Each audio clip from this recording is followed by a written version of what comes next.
And hello again out there, everybody.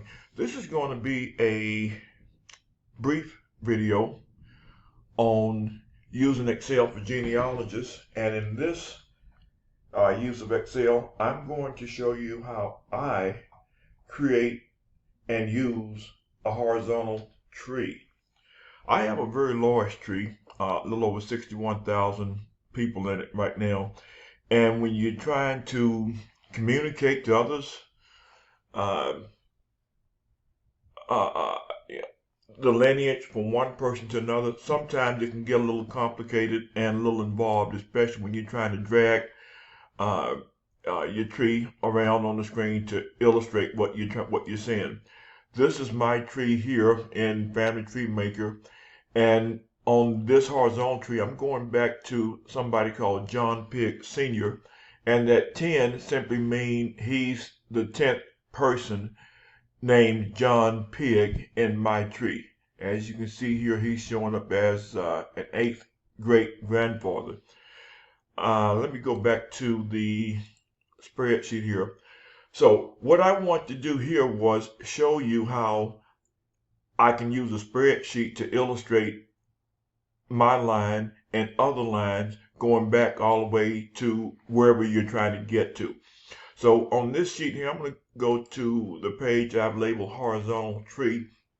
As you can see here, we just got a bunch of names and columns and rows. And I'm here highlighted in green under generation 11.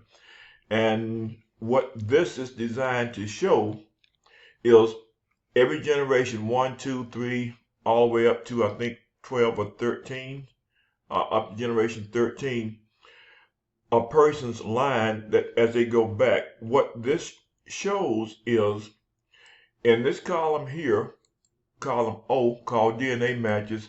Now I've changed their real names to initials to protect everybody's privacy, but these are all real DNA matches on Ancestry DNA. Many of them are DNA matches to me. Many of them don't match me, even though we're still related, but they might match, say, another cousin or another person in our 6 million plus people database. So what I use this spreadsheet for, or as I call it, a horizontal tree, is to look for common denominators, patterns, and trends. Now, I know from previous research what each person here is, what their relationship is to me. I know this because I put them in my tree, my online tree, and then I've synced it with my Family Tree Maker, and either location will tell you when you click on that person's profile what their relationship is to the home person. And in this case, since I'm the home person, this is how these people are related to me. And while I'm in this area, let me explain a couple of the columns I have here. This is B percentage. That's black percentage, white percentage.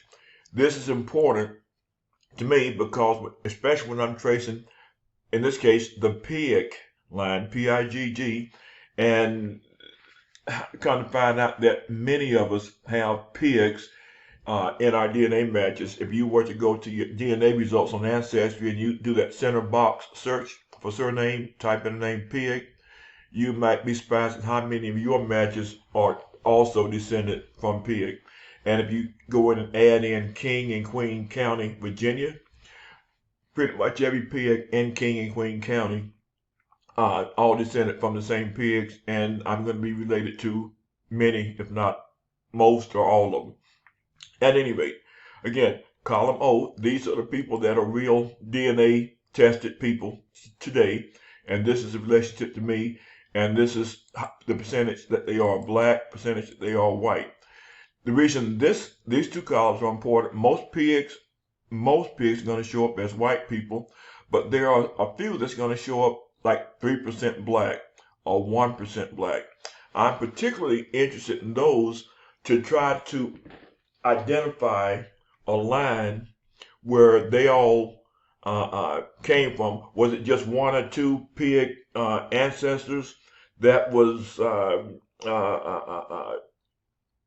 fooling around in places that he shouldn't have been fooling around with some of the slaves and whatnot, and end up making babies, and so forth. I haven't been able to pin that down. They all go back to Papa Pig, John Pig number 10. But as I get this filled out, and bear in mind, this is just a small sampling. I've only got like what 47, 48 rows or so filled in on this. But on my actual worksheet, I've got about 150 so far, and it'll go on, probably go up to more than 500 people. So this is just a small sample of data just to show you. But anyway, this information is going to be helpful. This information as far as the relationship can be helpful as well.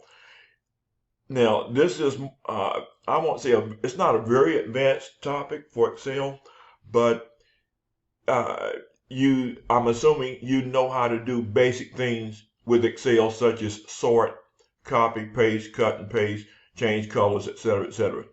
One other thing I want to show you here before I go through and do some sorting, all of these cells highlighted in yellow and brown font, this shows the common ancestor for the person in this column and me. For example, let's see, somebody's name DN. Well, we have a common ancestor of Rosie Harrison. See, we're second cousins once removed. Me and CS are eighth cousin once removed. That's what that HC1R mean. The R mean removed, the C mean cousin. So that's how you would read this. But as you can see here, we all go back. The one thing we all have in common is John Pig number 10. But as you can see, as we go further to the right, some of the names change. But what I'm going to do here, let me go ahead and put this in a particular sort order by clicking this little triangle in the top left corner. And let's see, come over here to data, sort. I want to sort by generation 1. Then I want to add a level, generation 2, and so on. Now I'm going to pause recording this until I get these all in here, and then we'll resume and show you where we're at. Okay, now that I've got all of the generations in here that I want to sort by, and I want to sort them in order, generation 1 through 13, I'm going to click OK.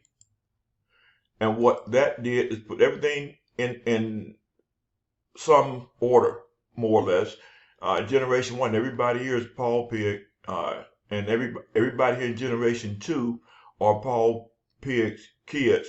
And this, for this sample chart, I only have 2 of his kids, but I know he had at least 3 kids that had children that came through to current day, and that also some of my DNA matches. But just for illustration purposes, generation 2, he had a daughter named Elizabeth Pig, and she's Elizabeth Pig number 1. Because you see over here, that's an Elizabeth Pig number 2, different people. But anyway, he had Elizabeth Pig number 1, Paul number 1 Pig. Then generation 3, you know, these were their kids: Margaret, Elizabeth 2, James, Paul, John, Gent, and so on.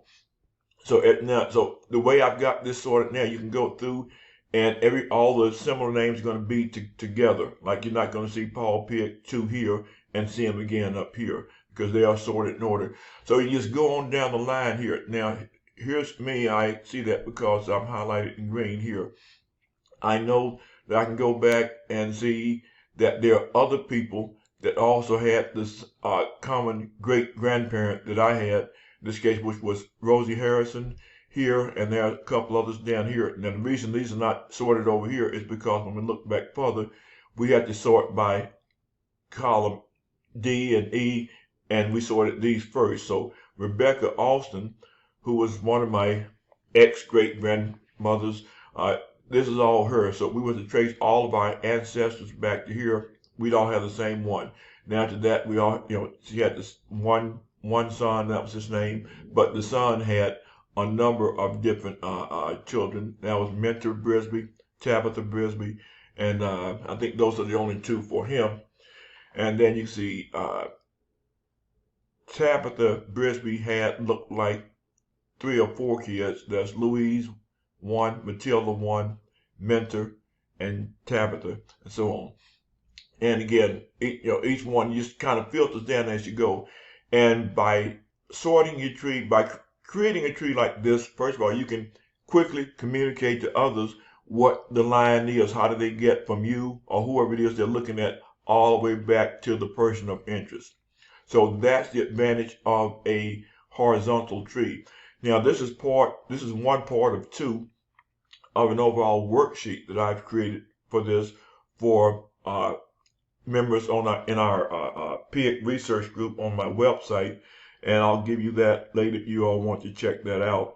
On the second sheet, what I've got here, these again, actual DNA matches and that how they relate to me, and again the percentage black, percentage white here. But this area over here is what's different on this sheet, as I have a match count and these numbers in red in this column and the numbers in red in the first row. Those are calculated fields based on what you check over here. What this is saying is this person 1JOB matches 3 people, and these are all people that are participating in our database or in our project that we're using to try to find how we're all related.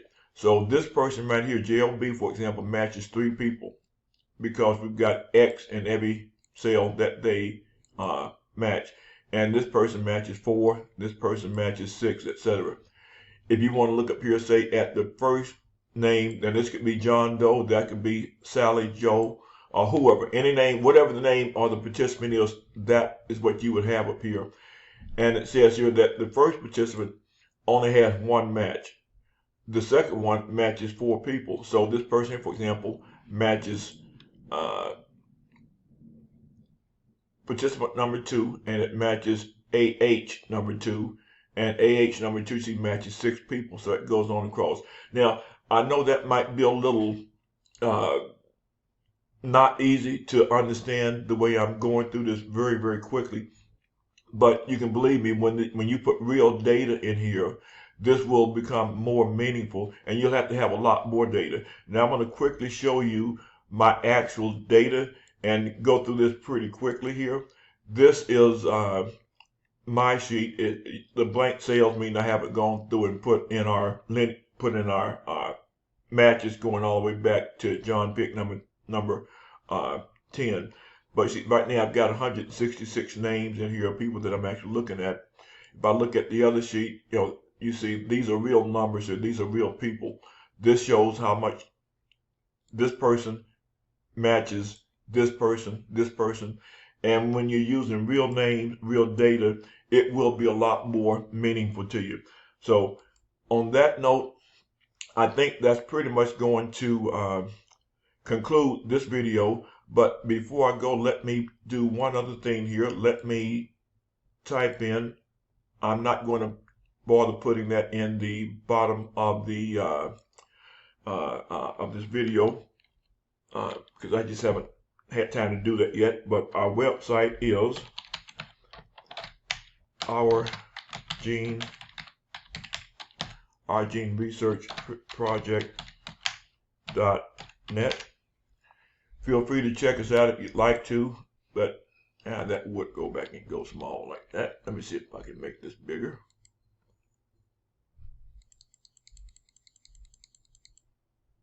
Okay, that is the name of our website, our gene research project.net. Feel free to check it out, and if you have any other comments, feel free to leave them below, and look for more videos coming soon.